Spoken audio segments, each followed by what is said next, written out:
Hello. So I wanted to pop on here today and create a quick video just talking about how to use Canva templates to reimagine ideas, to imagine your own ideas.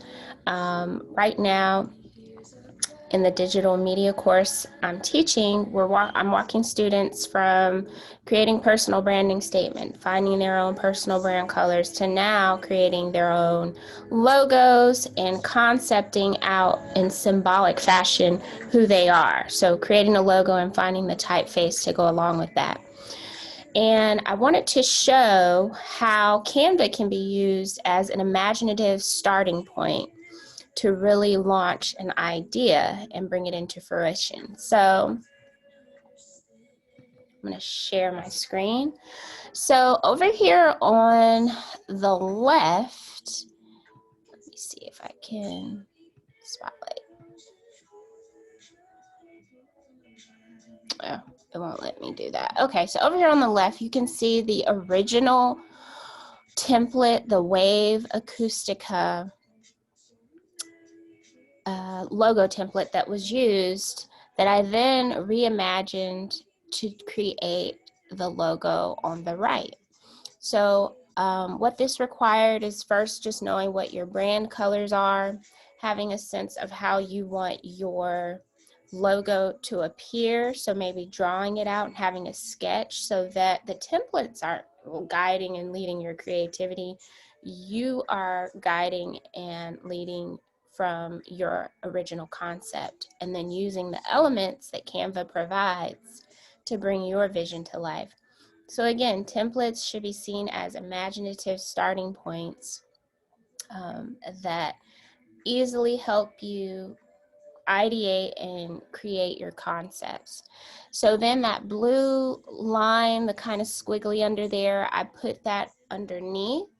And then I started to, and this is just like, I guess being a 90s kid and an 80s baby, I just remember the use of shapes with logos like the Martin sitcom and in Living Color, just moving shapes and colors. And so I started to pull that together, and I just went into elements over here in Canva and searched for circles. I made them the color that I wanted them to be based on my branding colors. And then I just duplicated each one of those components so that they were the same size. And I think I even had to, let me just deconstruct this a little bit. Yeah, so I put two of those together to give me that. The squiggly lines, I laid them out so that it would be longer, and so it would give me more. Let me actually just undo. That might be better to get, okay. And then I had so the music studio text underneath, I just ungrouped the elements and moved them underneath so that I could have a tagline, which is teaching, research, and service. And so I adjusted it, made it my own colors, and that's kind of how I came up with, oh, and of course selecting the font. So going through, I knew that I wanted to use a script, something that had a more of a handwritten feel to it. So that's what I did. I looked through the different handwriting fonts and found one that matched what I was looking for.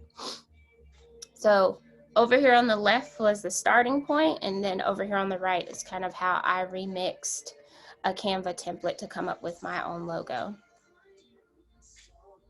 And then just some different iterations of how I pulled in creative components. Maybe I think I moved in some elements that speak to social media, marketing, and polymedia, but I didn't like how that felt.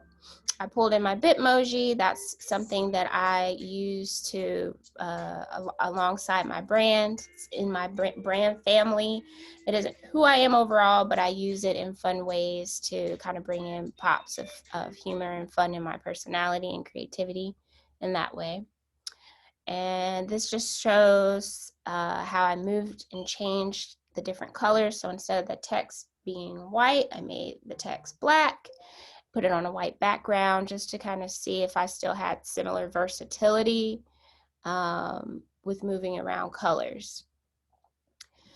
And then, so this is actually a logo that I worked for using the other template. So the brown one that sits here. So the brown is where I started, and then here's where I end up. And I actually ended up combining both of elements from both of these templates to come up with this. And so this was a project that I was working for, and they gave me their colors. I concepted an idea, and we didn't go with this one. We went with something different, but this was, I just wanted to show how within Canva you have these templates, but they really should just be looked at as imaginative starting points that you can refine and shape and customize according to your own creativity. All right, so social media educators, students, whoever is watching this video at whatever time, I want you to just feel empowered by going into Canva and using it as a jumping point to help move and accelerate your idea to mature and accelerate your idea from concept to completion. All right, so happy designing, everyone.